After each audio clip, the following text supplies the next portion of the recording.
And we're back. Welcome to No Direction Beyond, your source for Starfinder's news, reviews, and interviews. I'm Alexander Agunas, No Direction Beyond's very own everyman gamer, and I'm joined, as always, by the most intrepid Starfinder this side of the galaxy, James. Me? I'm James. I used to ride Code Switch. Hi, and so as you all know, it's the end of June as of this episode 86. Wow, I can't believe it's episode 86 already. Yeah. And yeah, so Starfinder Second Edition's playtest comes out in literally less than 2 months now. We're looking at the month of July and then some change for Gen Con. And like getting some good change for Gen Con, we get to look at a free sample. It was free RPG day last weekend, literally on Saturday, the 22nd. And I picked up a copy of Starfinder Second Contact, and we're going to go over it because this has all of the latest secrets in handy paperback form. James, where's your copy? My copy is in your house. Oh no, I stole it. Are you asking about the pre-made slides that I have? So good, right? So to go over a little bit about the history of this product, when Starfinder, the first edition, first came out, they put out a sampler with the original game for Free RPG Day called Starfinder First Contact. It had a bunch of stat blocks for monsters that would later get reprinted in the Starfinder Alien Archive, the first one. Yeah. And that one was very fun. I think the most memorable part of First Contact was that the Sarkeesian sniper rifle did like what 1d72 damage or something crazy like Oh that. yeah, it had it were like 690 or 7. It was a 3-digit number. It had a wild typo to it.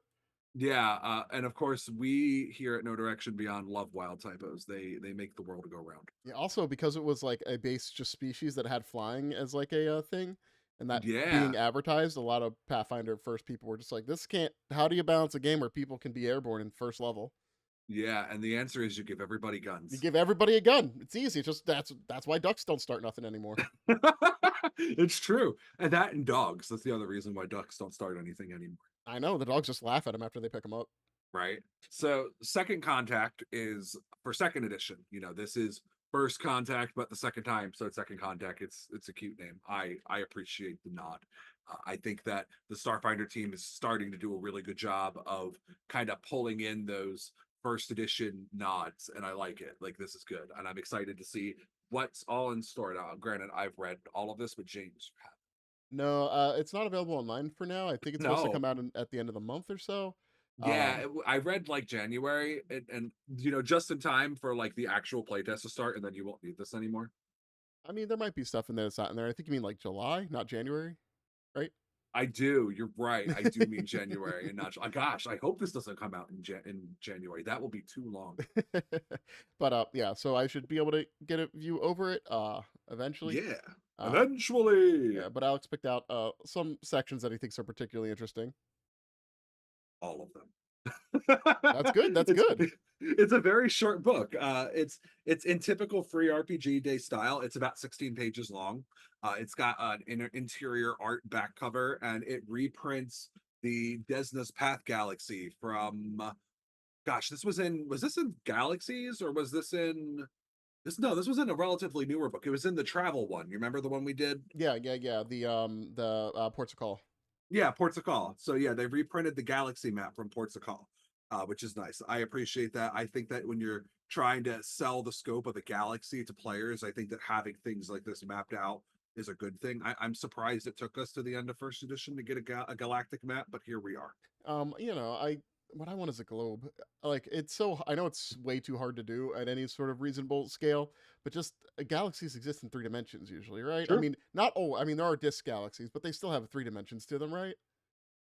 So what I'm hearing is that you need the Starfinder team to make an actual 3D globe and like put little like pinpoints where things would be. I need acrylic resin, colored like a galaxy, filled with beans for points of interest. Oh my god, Dustin will love that. Dustin's obsessed with beans. Yeah, beans and acrylic. It's a tale as old as time or 2000. 2000 indeed. So speaking of things that are as old as time, there are rules on the first page of this document. Two of them, in fact. Don't you Yay. love rules? I mean, Uh, depends what they let me do. Most of this stuff, to be completely honest, is things that seem like they've been just pulled from various field tests. Like there's a reprint of a bunch of spells that appeared with the Mystic, like delete, discharge, holographic creature, holographic object, and recharge weapon. Uh, they all read good. One thing I'll say, Starfinder team, if you are listening to this podcast, you need to heighten recharge weapon because, like right now, how it works is that you touch a weapon with no remaining ammunition and recharge it with magical energy. The target gains either ammunition or charges equal to its usage until your next turn, allowing anyone holding the weapon to make one strike with it. This spell only recharges weapons with an ammunition that costs 10 credits or less. Why? Cantrips scale in this edition. Give it a heightened. Be like, yo, it's the level times 10 squared or something. Like, I think if I'm a suitably high level spellcaster, I should be able to put a missile in a bazooka. Yeah, I'm assuming a missile costs more than 10 credits. yeah. I mean, but yeah, this is assuming a little bit about the economy there. That the economy means that I can't magic bazooka bullets into my gun. The economy might mean that things, ammo in general, cost less than 10 gold, 10 credits. That would be nice because I some of it got really pricey in Starfinder.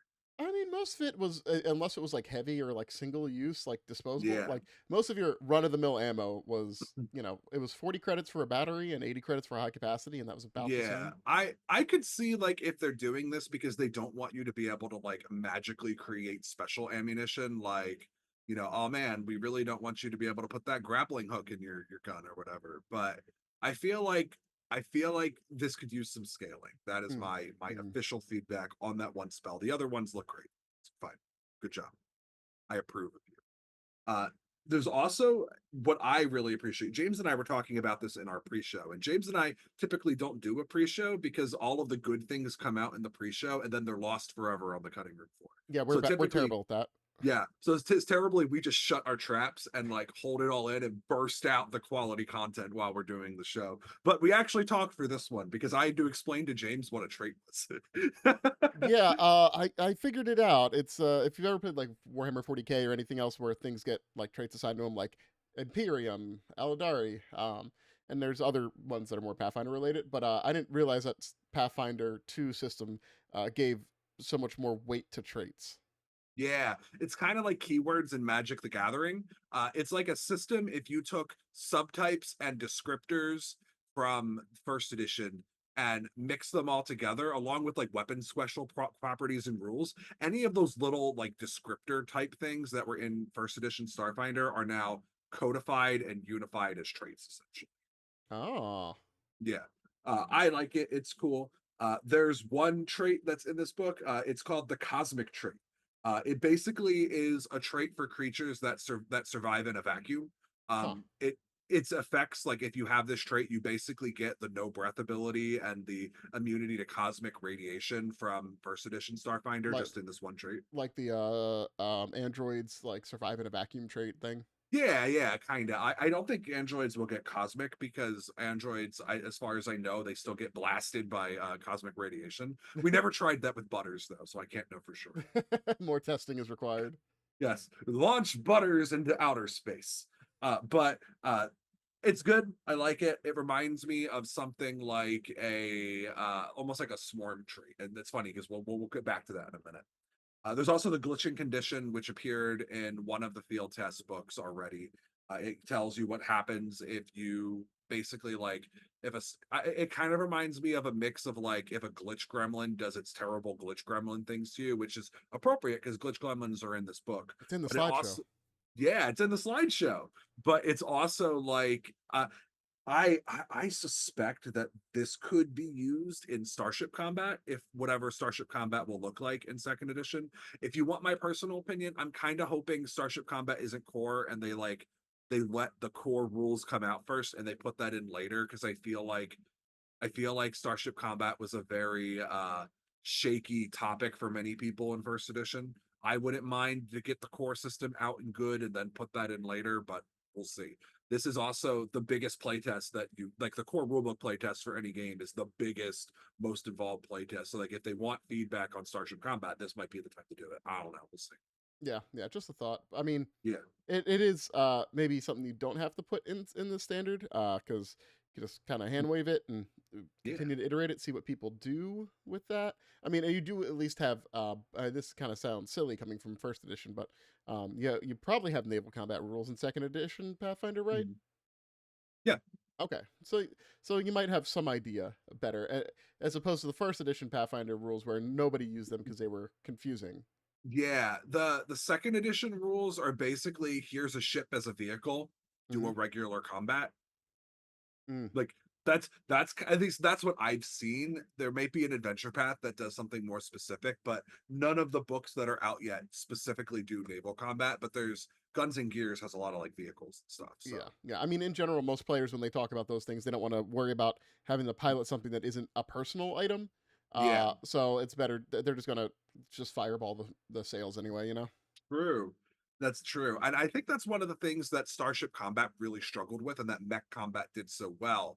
That, like, at the end of the day, a game like Pathfinder is about the players doing cool things and having everyone sit around in a starship, Star Trekking it, kind of isn't that cool. Yeah. Like people want to do Star Wars where Luke is like flying through the The little like the route on the way trench.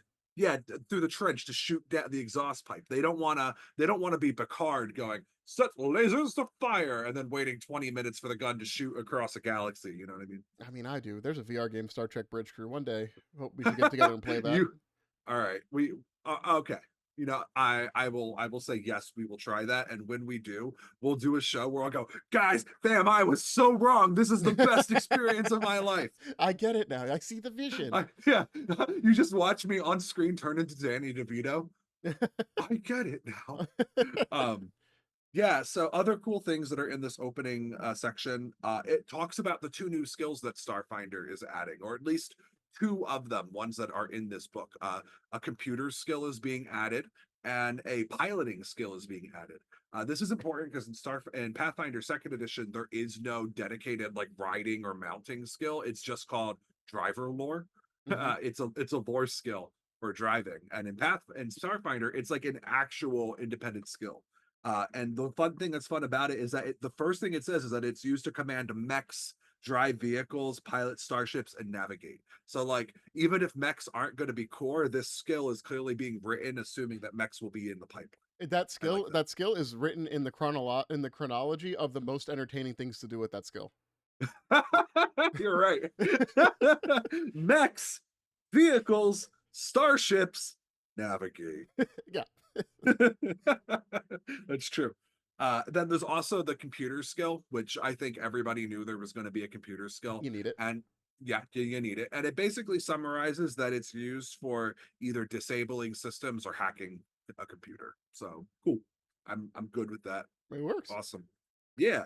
But that's all the boring stuff. There's also a little paragraph about integrated weapons, but we're gonna skip that. That's not entertaining. Let's go to the monsters. Wait, does it let you? Does it talk to you about going to a Pathfinder 1E setting and using professional computers to hack an abacus? Is it like reverse compatible? No, it doesn't say that, but I think it should. These skills need to be reverse compatible. Listen, an abacus is technically a computer. It's just not a digital or electronic one. Yeah, yeah. It's just manual keyboard. Fix the skill, Starfinder teams. He just Dustin in chat's like, oh no, all the beats on my abacus. Just imagine going with like the computer skill and just being like, yes, I hacked the system, pull the rod out, all the beats go falling. I mean, they're That's supposed good. to be compatible systems. I'm It's true. No, you're not wrong. I guess it's only compatible if you're doing a lot of stuff with like the Silver Mount and like the Technic League. true, true. Yeah. So in total, there's a number of monsters. There's the Astray, the Crest Eater, that's two, Ferroflu Oid and Glass Serpent for four, Glitch Gremlins and Laser Wolves for six, the Nahili and Squawkses for eight, two Swarm Monsters for 10. There's a security robot and a cybernetic zombie for a total of 12. However, there are two stat blocks for the security robot, so technically lucky 13. Oh, that is good. Uh, And I actually think there are two laser wolves, and there might be two squawkses. I think there are two squawkses. Yes, there are two squawkses. Quantum Laser So Wolves. It's just so cool. Laser in front of that'll everything is be amazing. it's true. And what's funny to me about them is like they are called it's called laser like it's called Laser Wolf Tashtari. And I'm pretty sure in Starfinder they called it Tashtari, and then like Matt Morris wrote into the thing, also known as Laser Wolves. And it's like, no, no, no, no, no, you got to swift flip that around. And clearly saw that. And it was like, no, no, no, no, no. Everybody calls them Laser Wolves. Nobody calls them Tashtari. Exactly. Like some names are just going to take precedence. Yeah, like Laser Wolf. It's good. Let's go over some of these creatures, but we don't have to do them in order. Do you have any favorites among the list that I gave, James? My favorite is the first one because it's the first one on the slideshow. Wow, you did it! I Awesome. did it. So that's the Asterae. I think I said that right. Yeah, The This is a monster that has been in Starfinder for a while. I think they were in the original Alien archives, if I remember right. But if I'm wrong, I apologize. There were four of those. I don't remember everything. However, what I do remember is that they were essentially like sirens of like the deep void. Like they would make like fake broadcasts and stuff and try to get you to fly near them so they could get on your ship and kill you. I like that. I feel like that's so much easier when you can just like beam any sort of data instead of just singing and just kind of being naked on rocks. Like this is you can beam so much more information this way. Yeah, but just like listen to some of these abilities that they get. They're really cool. I approve. The first one is called Wake Rider. By touching a starship, an asteroid can bond to the energy wake it leaves as it travels. The asteroid can match speeds with the starship and ride along with it, treating the ship as if it were ground so long as it remains within 100 feet.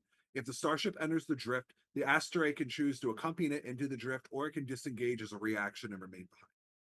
That's wild. Just to be able to go into the drift. Yeah, I'm following you. They have a tail whip attack where they whip it and it does slashing damage. They have an electric blast range attack with a 70-foot range increment. They can just go pew, pew. Nice. Enjoy, yeah. It's very good. It's an electrical attack. They are CR12 equivalent. So like the technical term is level in Starfinder second edition Pathfinder, but it's the equivalent of like a CR system in first edition. It's CR12. They're nasty and they'll blast you. They also have this great ability called Sensor Song. As a single action, an asteroid can sing electronic signals that mask or mimic sensor readings. The asteroid creates a false image of an object as if it had cast a fifth rank holographic object. This false reading affects only electronic sensors, but creatures hear odd echoes in the area so long as the effect persists. Multiple asteroids can sing together, doubling the range and area of this holographic object for each asteroid casting the spell in sync. So they can just make your readings wrong. I love it. Yeah. It's very good. Yeah, just free And food over here, free beer. yeah, the last ability they have is called matter consumption. It's a I do that all the time. What do you mean? it's a yeah. You ain't special, Astray. I consume matter on a daily basis. However, in this case, when it uses this three action ability, which again, James and I don't need three actions to take a bite of tacos. It is This because is I'm messy, but I can do it faster. The asteroid opens its mouth to suck in the molecules of an adjacent organic creature or object of small size or larger. If the target is an object, including a corpse, the asteroid heals 30 hit points and becomes quickened one for the next minute. That means it gets an extra action during its turn. Wait, can it swallow smaller things just to swallow them? I Probably. imagine the answer would be yes, but it only gains this benefit if it's smaller, bigger. Okay, so just a menace. Yeah. It says if the target is a creature, it takes 10d8 void damage, DC 32 basic fortitude save. That means Ooh. that that means that you roll a saving throw on if you fail, you take the full damage. If you critically fail, which means you fail by 10 or more, you take double damage. If you pass, you take half damage, and if you pass by 10 or more, then you take no damage. Mm. That's what basic means as a saving. Ah. Yes, I think they're very cool. I approve. They've got like some resistances and weaknesses. The one thing to know about second edition Pathfinder creatures as well as Starfinder, it looks like creatures don't really get a ton of immunities Hmm. in this system. It's mostly just resistances or weaknesses. The game would rather give them a bunch of hit points and then say they take more if you do this, than say they can never be hurt with this one specific thing. Because you know what's really not fun? Taking your laser rifle, shooting it at a thing, and then watching that your favorite weapon just is. I That's mean, I think that's just hike up your boots. Time to throw them hands. You would think that. Yeah. I've seen how you play this game. Hmm. That's not a bad thing. Crest Eater. Crest Eaters are classic. They were in the original First Contact. They've been they this was I think this there was one in the third book of Dead Suns, right? Does that Yeah. sound right? Yep. Yeah. So they're basically these big four-legged beasts that are kind of blend reptiles and mammals together. They're from the Kasatha homeworld, Kasath, but they have been spread throughout the cosmos, accompanying numerous Kasathas and even having a small enclave aboard the Adari. So I guess like they just get loose because you fight these things everywhere. Yeah. Yeah. They have a wrong number of limbs, of course, and Oh, they do. Just like Kasatha.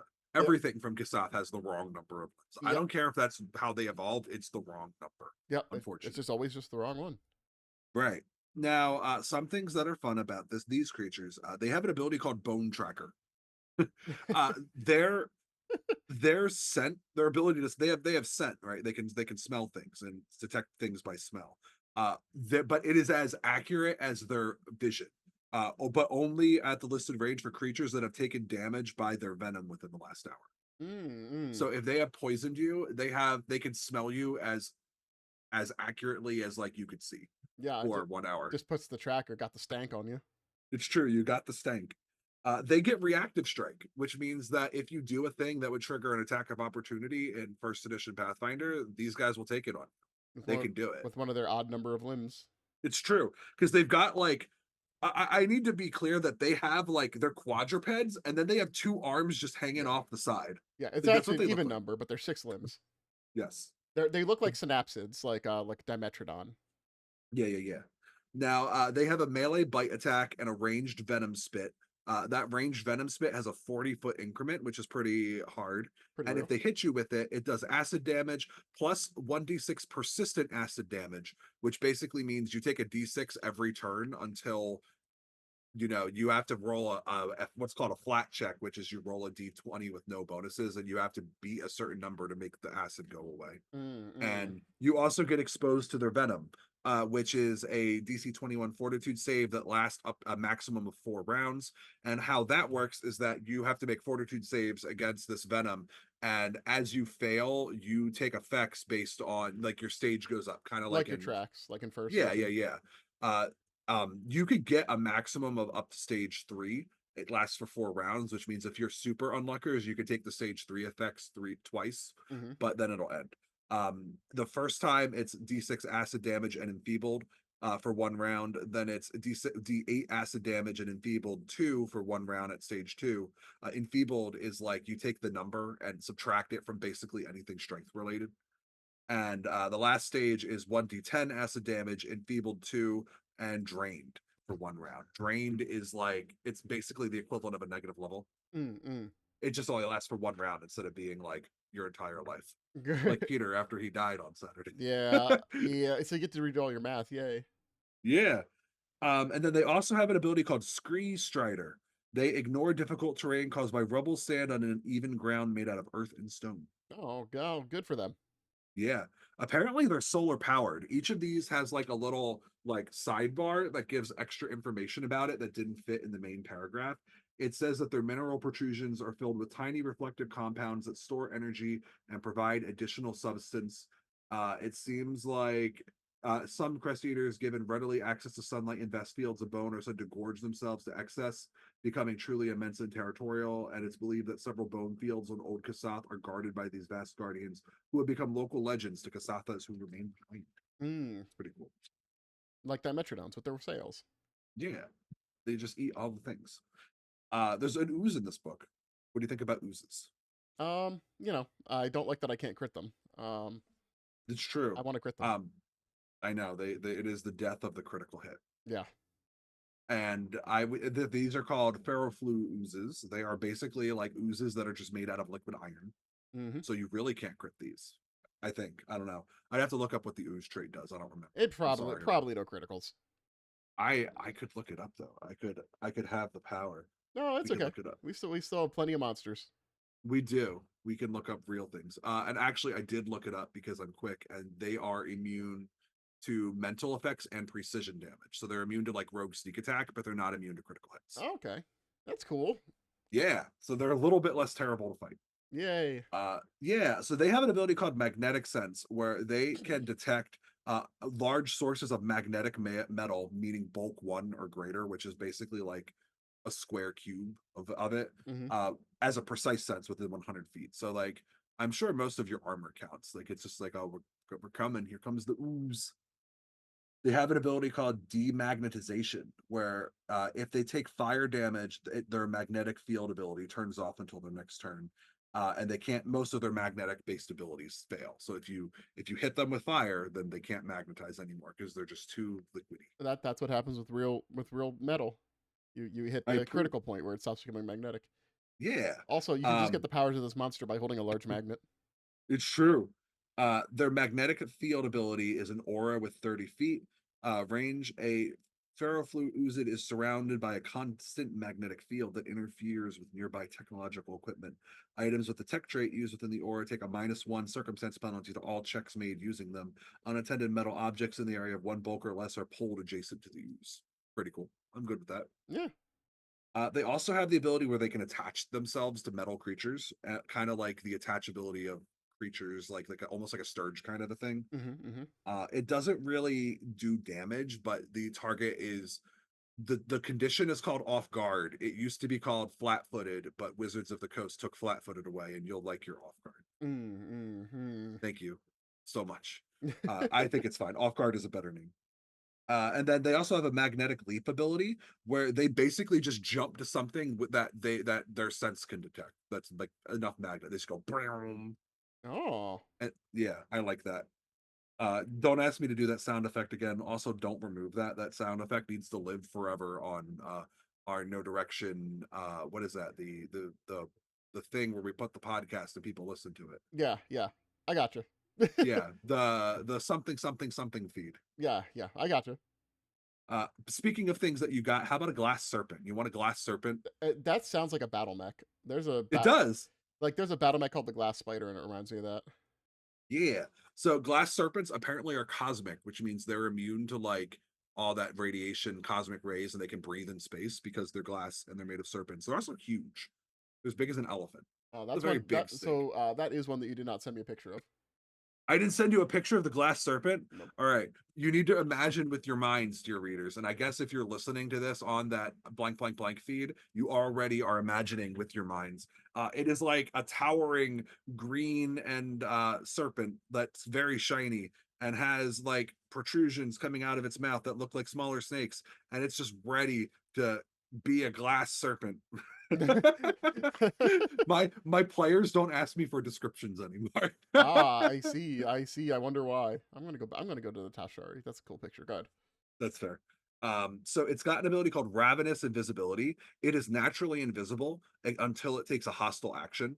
Basically, all of its glass reflects its surroundings, and Mm, if it takes a hostile action, it becomes visible. But until then, mm. it says a glass serpent that has swallowed a creature becomes visible for the next day as its meal is digested. That's good. I like that. They also have like a reaction where they can ambush you. They make an attack if something walks by them and they don't notice. I appreciate that. They've got an ability called Concealing Coil, where if their last action was to strike you with their tail whip, they can the glass serpent hit is concealed from all creatures except the glass serpent, which basically means they can wrap you in their tail and you just disappear and nobody can target. Mm. Have fun getting heals now. I guess you need the vitality network. Yeah, yeah. They also can swallow whole. The rupture is 12, which means you need to do 12 damage to it in order to break free. Mm. Yeah, Cut doable. yourself out of that. Doable. Yeah, it's fair. It's not a wild creature. It's CR5. Like it's good. Good time. It doesn't even have any resistances to damage. So like, just cut yourself out. You could do it. I Yeah, believe in you. bring a knife, a bigger knife. A big knife. But things that aren't very big. Also, James and I don't really care for this creature. It's Glitch Clement. The grit glamour, the grit Did I glamour. give you a Glitch Clement picture? Of course you did. Oh, I just skipped. Usually skipped it though because the laser wolf is cooler, right? Well, yeah, I was just using a placeholder. Yeah. I listen. This monster is fine. There's no reason to hate it. I don't even hate it. it's just I've played a lot of Starfinder adventure paths. I've played Dead Suns. I played Horizons of the Vast. We did a little bit of Attack of the Swarm. We did what was the creepy Zon-Kuthon one called? Signal of Screams. Signal screams. Yeah, and James and I did a little bit of Aeon Throne with Vanessa on our awesome podcast, Stellar, and in all of those except Signal of Screams, we fought glitch gremlins, and just like I'm numb to them. I'm numb. Yep, they're just kind I'm of sorry. annoying. Yeah, speaking of things that these guys can do that are annoying, they have digital telepathy, which basically means that they can attempt computers checks to access any computer within their telepathy's range. They can also sense items and creatures that have the tech trait within 100 feet. They have a glitch aura that creatures and items with the tech trait struggle to function reliably when near a glitch gremlin. They have to each round they start their turn inside the glitch gremlin's aura, which is a 20-foot aura. They have to attempt a DC 16 will saving throw. If they get a critical success, nothing happens to them and they are immune to the aura for 1 minute. If they get a regular success, that creature or the item is unaffected. If they get a failure, they are glitching one. And if they critically fail, they're glitching two. And glitching two has like its own list of things in the book. I'm not going to read it. It's a fair amount of rules. Just know that it means that you're going to have a bad time with that item.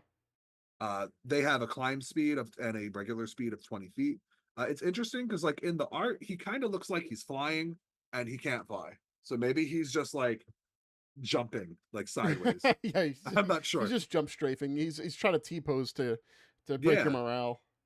definitely. He's got delete and thunder strike as first level spells. Thunder strike is kind of like a zap zap reflex save or you take damage spell. They have electric arc, figment, and recharge weapon as first rank cantrips, which is pretty, or as cantrips at first rank, which is pretty cool. They can also do a ranged unstable spark attack, and they also have a bite. My one thing here is like, do they really need a first level spell and a cantrip and an innate ranged electric attack? That's a lot of electricity. It's kind of boring. I feel like you don't need electric arc. I mean, I guess unless you specifically want to target reflex saves forever, but eh, eh. It's just a mascot creature. They get a lot. It's a lot to run for a creature that ultimately is just meant to be killed like a rat. It's true because they are level -1 and they have a measly 8 hit points. Yep. You're not wrong. Yep. Killed like a rat. It's a lot of effort to kill a rat. True. Now let's look over here at the best part. Laser wolf. Yeah, let's go. Laser wolf. One thing to Laser note is wolf. like it's got its name, like the Tashtari, in like parentheses, and I'm pretty sure in Alien Archive 2 is where they were printed. And I think it was the other way around where they were called Tashtari. And then it's like, these are also called laser wolves. And like, listen, the Starfinder team knows that if you have a really boring scientific name and a really accurate, apt, and evocative general public name, the general public name is better. Laser wolf. Laser Yeah, wolf. I mean, that's why we have the bobbit worm. It's true. Yeah. Now, there are actually two stat blocks here. There's a Tashtari and a Tashtari Alpha. They have dark vision. The Alpha also has low light vision. I don't know why the regular one can't see in low light, but only dark. That's weird. No, you can see in But color. it's true. It's true. They have basic wolf stats. Wolf stats are you have a jaws attack that does knockdown. Hmm. Their shooting of their laser beam is called a muzzle beam. I love it. It's very good. It's a 60-foot range that fires. It does a d6 plus 4 fire damage plus 1d4 persistent fire, which means the laser is good enough that it always catches you on fire if it hits you. Nice. And if you are a alpha Tashtari, it's a d6 fire damage with a d6 persistent fire instead of a d4. Ooh. Pretty good. They also have an ability called Bristle Flesh. They're like the filaments in their mouth like bristle with light, and it creates an emanation that creatures within it have to make a fortitude save. It will basically dazzle you, and that sounds underwhelming to you. I know it does because you're a Pathfinder first edition player where that's -1 to attack rolls and like perception checks. Yeah, it's like But nothing. yeah, but in second edition, dazzled is also like a 5% chance to like just because you have to make a flat check, and if you fail the flat check, just you miss. Enjoy. Like it's actually really nasty. It's like those penalties plus kind of very minor blinded. Yeah, I mean, all those things, penalties stack or buffs don't, right? So at the end of the day, it's all bad. True, true. The Alpha has an ability called Solar Cry. A searing rainbow erupts from the Tashtari Alpha's mouth as it throws back its head to unleash a powerful muzzle beam that soars into the sky before splitting into 1,000 rays of multicolored light that crash down in every direction. Laser Wolf says gay rights. Uh, Dealing 4d6 fire damage to each non-Tashtari and a 20-foot emanation. DC 19 basic reflex save. A creature that critically fails is dazzled for 1 minute. Other Tashtaris in the area recharge their bristle flash. The Alpha's glowing heat dims, and they can't use this ability until they recharge by basking in the sunlight for 1 hour. So literally, if you have a pack of these, the Alpha will recharge the bristle abilities of all the other ones, and it does all this damage to the enemies. And if you critically fail, you are basically like penalized and light blinded for a minute. It's nasty.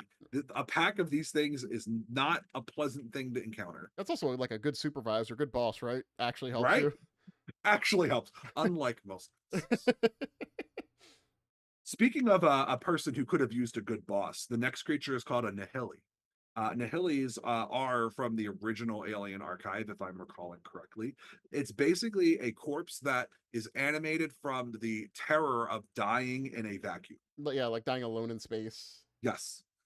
They are scary. There's actually this really nice bit of lore on them in like the sidebar called The Last Gasp, where it talks about how you know, like how in like our real world spacesuits we have like tethers to tie people to the International Space Station so that they can breathe and also so they're connected, they don't wander off.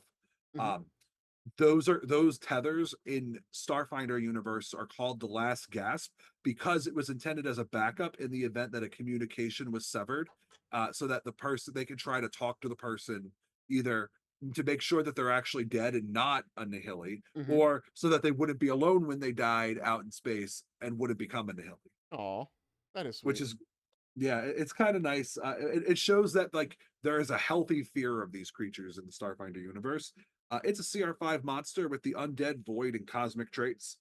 It can speak Necrol, so dying teaches it a new language. Pretty cool. Great.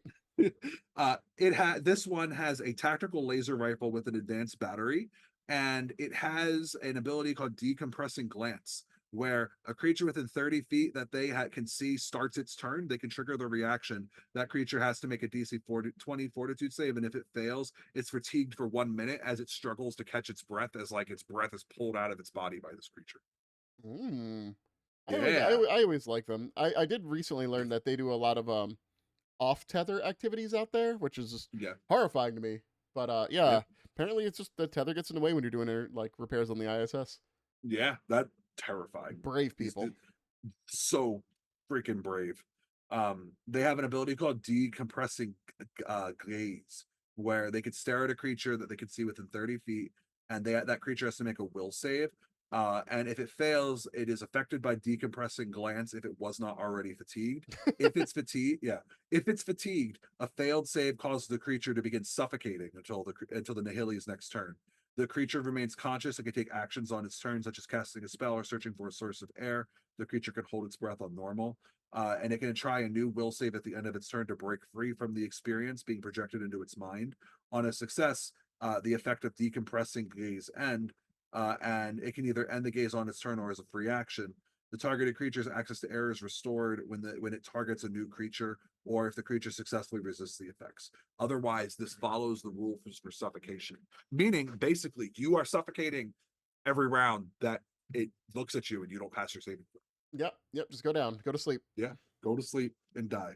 It also has an ability called Gravity Grab, where it can make a field of gravity that pulls creatures and unsecured objects to it. Okay, sure, whatever. Just pull it out of the ship, so you can get lost in space with it. Yeah, kind of weird, but whatever. Yeah.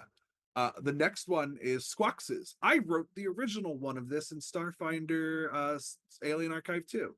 They're called the Volkeriki as their plural version of like their Castrovellian name, but everybody calls them Squawxes because they look like a combination of squirrel and fox. I like them. They're very good. Hopefully, they don't wait too long to make the Volkerisu playable in Starfinder Second Edition. Wink. That means nothing. I don't know anything. Isn't their Uh, intelligence -4? Yes, these are, but the Volcarisi are like they're kind of like how Tengu look like crows, but Hmm. they're not crows. The Volcarisu look like Squaxes, but aren't Squaxes. They're actually intelligent. These guys are Ah. have intelligence -4. They're animals. Mm, mm, mm. Now, the bait. There are two types. There's a regular Squawks, which is a level 1 creature, and there's a trained Squawks, which is a level 0 creature. There's also rules for taking a Squawks as a combat companion, which is basically like an animal companion. Hmm. I imagine Starfinder is going to have its own rules for how this works. The statistics, the way that it's presented, look more like an animal companion rather than like a familiar. So I'm Yeah. actually pretty excited to see what they do. However, it says that they're uncommon, so I guess your GM needs to give you permission to have. Now, the base ability that they all get is called Squawk Tricks. They have like a Jaws attack. They have 7 hit points. They're not really all that dangerous, but they have a Tricks ability where they could disarm and trip creatures with its tail using acrobatics instead of athletics. In Pathfinder for Second Edition and soon Starfinder, instead of having combat maneuver rolls, you use skills to do those types of things. Mm, And most people have to use athletics to like grab or trip or whatever. The Squawks can do it with acrobatics for disarm and trip attempts, and mm. it can do it even if it doesn't have a free hand, Oh, which is okay. cool because they don't have free I mean, hands. it uses the tail, right? Yeah, exactly. It can attempt to disarm or trip off guard creatures up to 2 sizes larger than it, and gains a +2 circumstance bonus to disarm or trip an off guard creature. So that's pretty cool because normally you would need like the Titan Mauler feat in Hmm. order to do that. They basically have Titan Mauler for those two uh, Mm. How, actions. Pretty cool. how do you get things off guard? Flanking. Mm, okay. The any or also acting in a surprise round. Okay. It's pretty easy. Off guard is like one of the easiest conditions to inflict on somebody. Okay. Now, the other one is called Train Squawks. Hmm. I imagine that this is a stat block for somebody that has a companion, but you're not using the companion rules because that's annoying for an NPC. Hmm. It has, in addition to having that ability I just read, Squawks tricks, it has the wonderfully named "Go for the Eyes!" exclamation point. Mm. It is a mental ability that takes 2 actions. The Squawk strides, attempts an acrobatics check against an adjacent creature's perception DC, and then makes a Jaws strike. So it gets to make 3 actions for 2. It's good action economy. On a critical success, thrown by the Squawks' leap, the target is off guard until the end of the Squawks' next turn.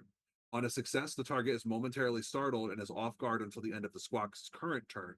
And on a critical failure, the Squawks misjudges its distance to the target's face and falls prone. Okay. So The strategy, it can give the yeah. off guard condition as well. Yeah, so a trained one can make you off guard and then do all those terrible things to you. This Mm. is funny because I took my dog out for the walk and I was going to throw his poop away. And I heard like some rustling on the other side of our fence as I'm like opening the trash can. And then all of a sudden, this squirrel just like jumps off of the fence like this Hmm. and just like stares at me like, and I just look at it and it like lands and then skitters away. And then I turn over and its buddy is on the front and his buddy is like looking at me. And I'm like, yo, and it just leaves. And I'm like, cool. And like that's what I think of when I think of the Squawks rolling a 1. Just now, things that won't roll a natural 1 against you. The Swarm. Yeah. You sent me that one. I know. You have the pages up, right? Yeah. Yeah. The first one kind of looks like a trilobite. The second one looks like my nightmares. The second one looks like an assassin bug, but Yeah, with like that's the claws. one. That's the one on the page with the stat blocks, right? That's the one I was thinking of. It kind of looks like the trilobite. The trilobite is PA's like state fossil. Hmm. I don't know if you knew we had a state fossil, but we do. Oh, of course we do. We're a very strange state. The other one on the first page, that to me looks like just like a traditional Zergy type of creature, and that's appropriate because the swarm is essentially the Starfinder version of like Tyranids or like the Zerg in Starcraft. Like this is what they are. Or terminids One and thing helldivers, you know. Yeah, yeah, exactly.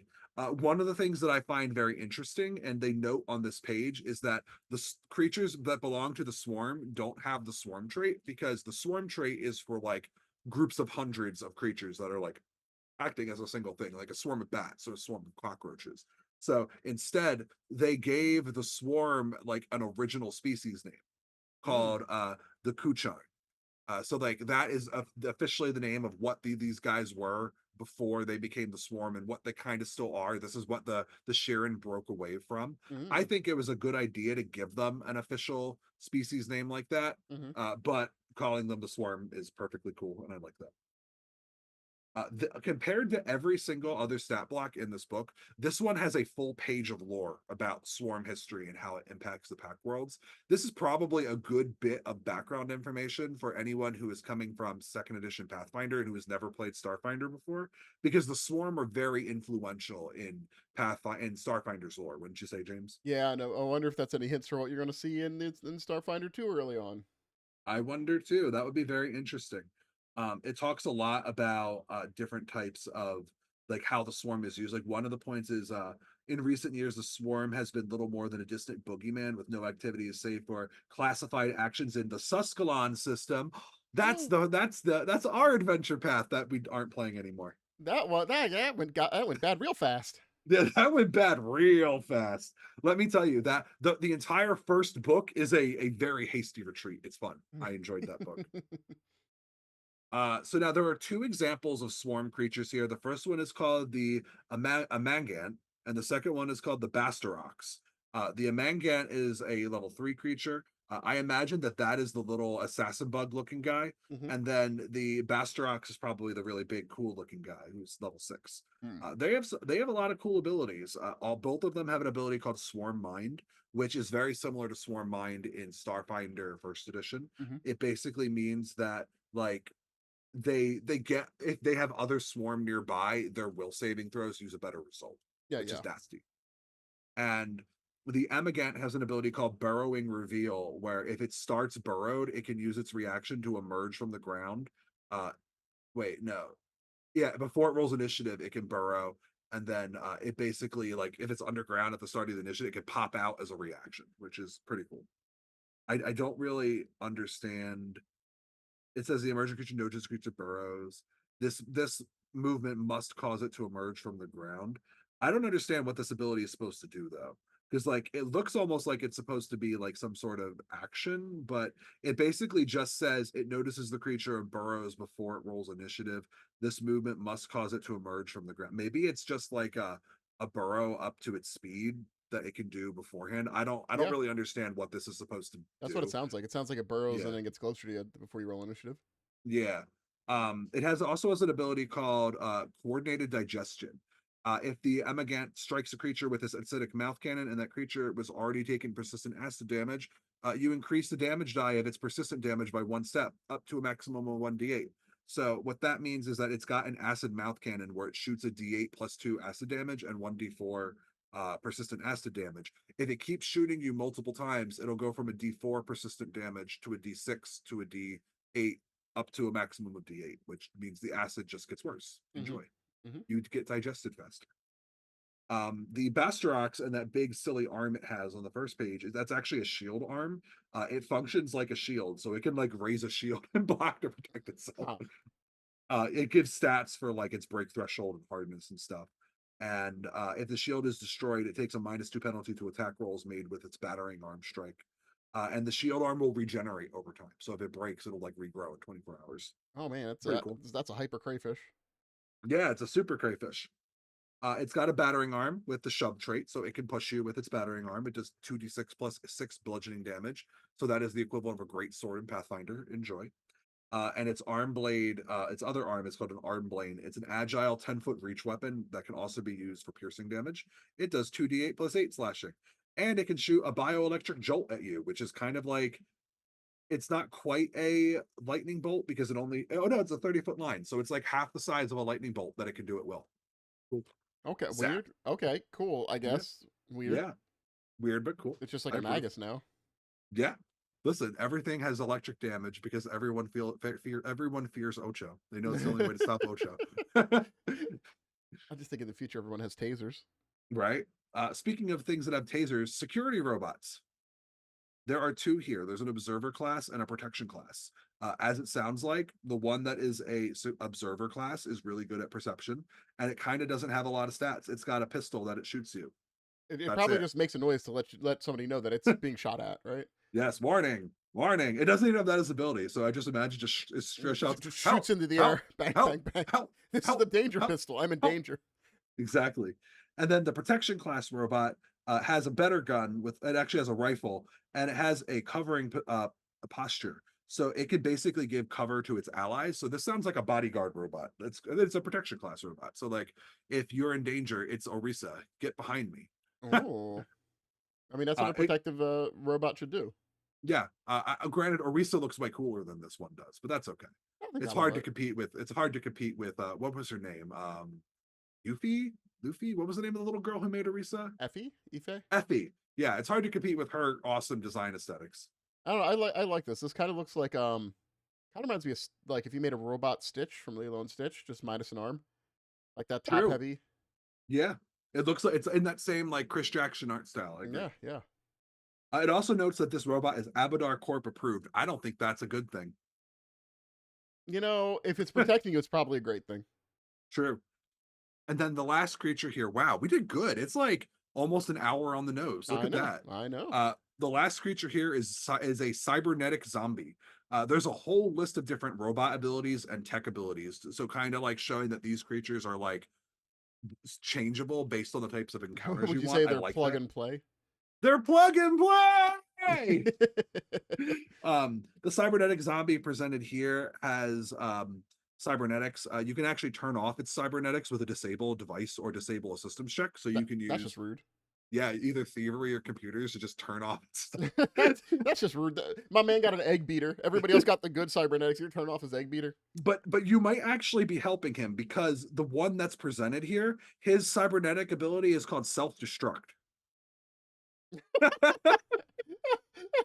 Is it ruder to end the unlife? I don't know. I'm not a he's like philosopher. he's like I'm Mr. Meeseeks. Look at I mean, I, I, oh gue- I, that's I good. guess if you build a zombie, you kind of want it to do as much damage as possible. I get it.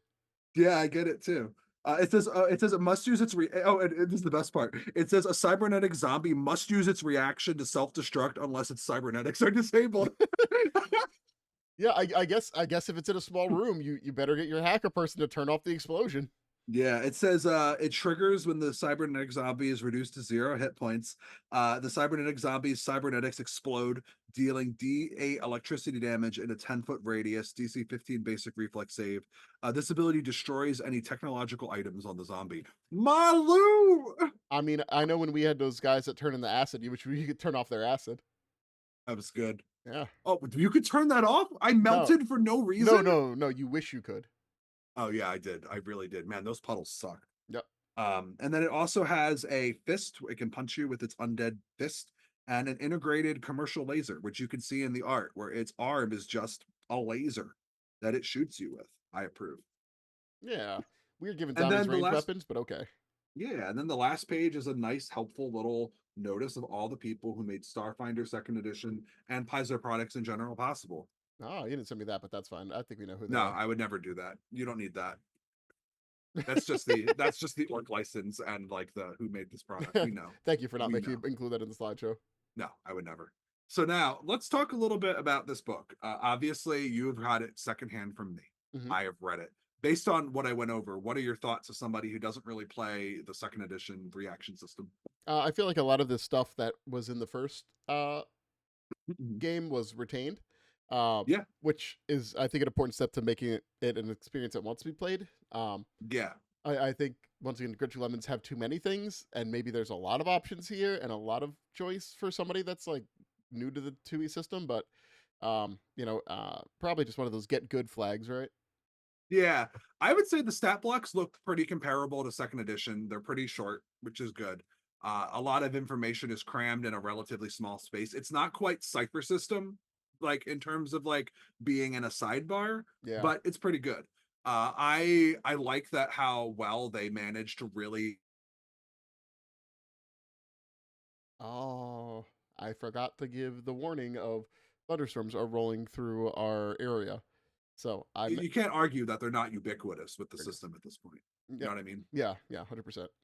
Yeah. So I in general think that things are good. A lot of these creatures felt very familiar. For me, knowing how second edition works means that like I can look at this and be like, yeah, this is a good translation to 2e. And then like running and playing a lot of Starfinder, I can go, yeah, these creatures work the way that I would expect these to work. I think that these are good. I enjoy them. I'm excited to see what they do with more content like this. I think that overall, it's going. A lot of people are going to find that the system plays differently but feels the same. Which, ultimately, it's going to depend on which system feels better for you and your table. Yeah, I have a feeling maybe in the first part of Pathfinder Second Edition, a lot of things gave conditions at low levels. So in addition to having to know everything you do, you're always having to track new things happening to you when you're still not Yeah, comfortable.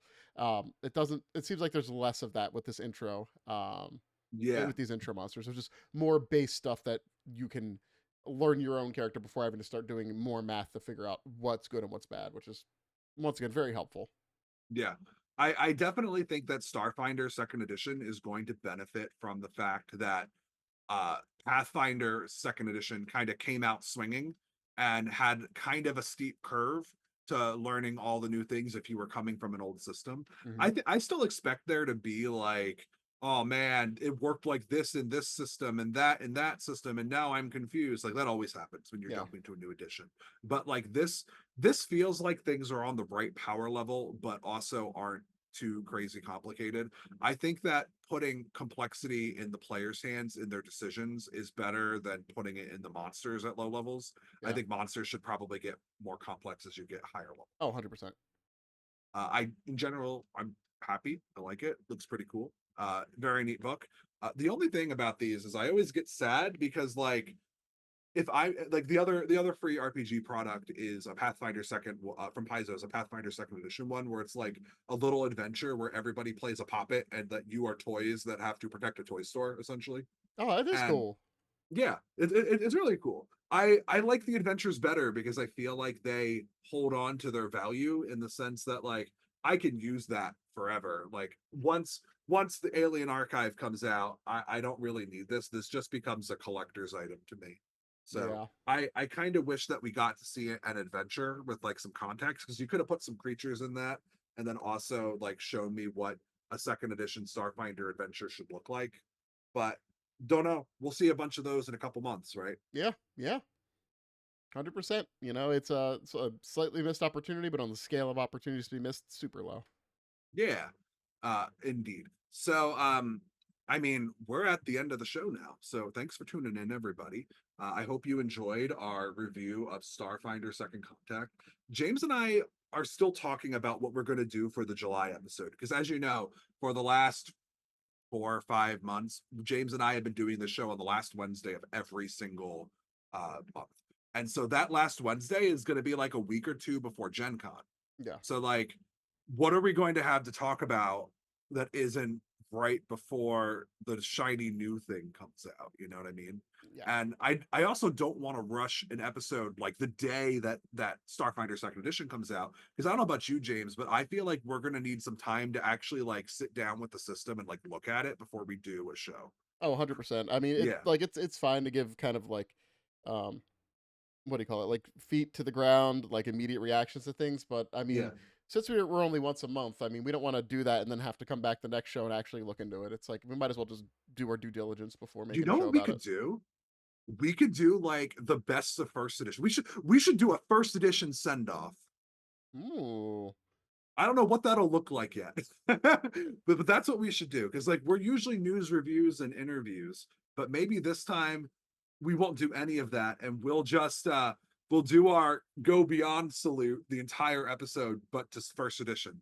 Because I Yeah. mean, like first edition is kind of over with Mechageddon being Hmm. out, but like I'd say with the playtest rulebook coming out, like this is the official.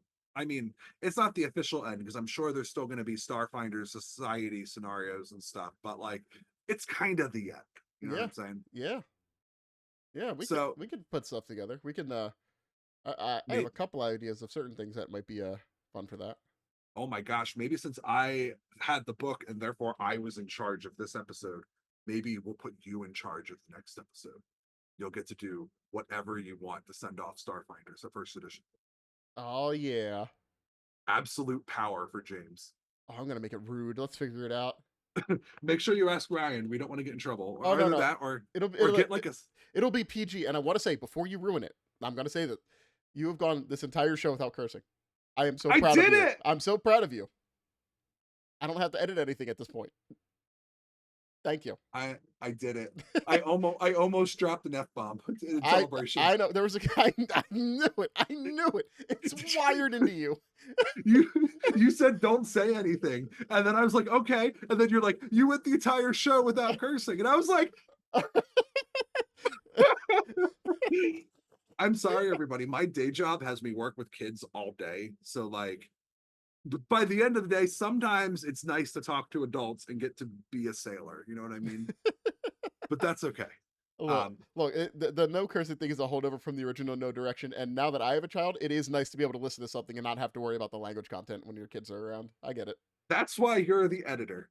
Yeah. Yeah. Well, thanks for joining us on No Direction Beyond. If you want more No Direction content, make sure to go to nodirectionpodcast.com, where a lot of our fun, I guess, conspirators in crime, The fellow conspirators. bloggers, I Yeah. don't know. Other A lot of talents, other people that make the Yeah. game. A lot of our friends who help make Pathfinder and Starfinder write awesome blog articles and post their stuff and the things they do. You can read all about it over on the site, and it's a good roundup for what No Direction is doing at a given time. Obviously, we're on Discord. If you go to nodirectionpodcast.com, there's like a big link that you can click and join us on Discord. We hang out and are chill, and we chat with people when people want to talk about stuff. The Starfinder section's been kind of quiet because we're all just sort of sitting here twiddling our thumbs waiting for second edition. But I imagine once second edition comes out, we're going to be like, yeah, time to talk. Yeah. Yeah. Time to tear this thing apart. Let's go. It's time to rip it to shreds and throw it into Dustin's face.